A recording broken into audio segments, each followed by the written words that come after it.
confusing story for those of us who are outside of the legal circles. This morning when we all got up, we looked at the morning paper. It said there was going to be a public hearing tonight in Butner regarding the state's efforts to put a hazardous waste incinerator here.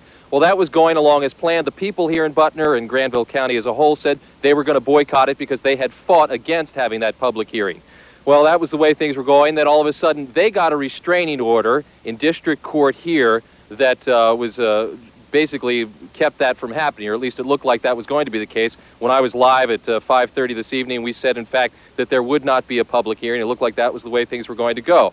Well, then, late tonight, there was, in fact, a public hearing here after a Superior Court judge in Wake County overruled the district court judge. So it's been confusing more than somewhat.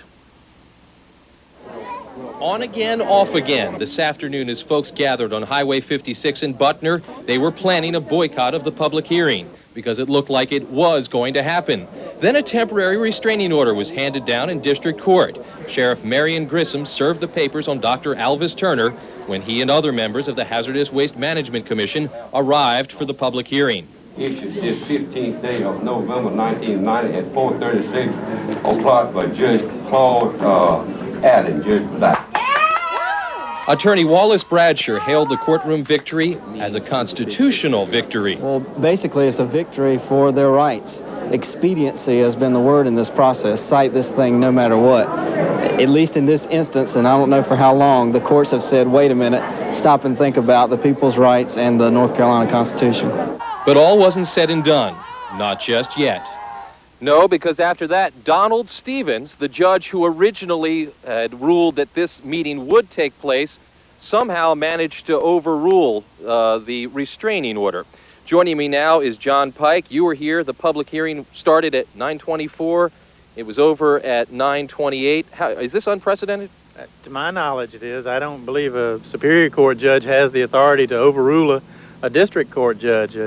Beyond that, I don't think they've had a hearing anyhow, because there were people here at 9:30 prepared to speak, and they had packed their bags and left. So our opinion is they haven't had anything tonight except a trip to Oxford. I should point out that John Pike is not an objective party in all of this. He has fought relentlessly he's fought against the state's efforts to put a hazardous waste incinerator here. My next question, though, for you, sir, is what's next for you guys? Well, the hearing itself will be challenged, and our opinion is they haven't had a hearing, that the restraining order issued by Judge Allen is still in effect, and they've got to start the process over again. Beyond that, the ball's in their court, by our estimation. So just to summarize, Miriam, Larry, the state says there was a public hearing tonight. These folks don't believe that's what happened. Boy, George, you just about need a scorecard to keep up with this thing at this point. Thank you, sir. George Melly, live in Granville County.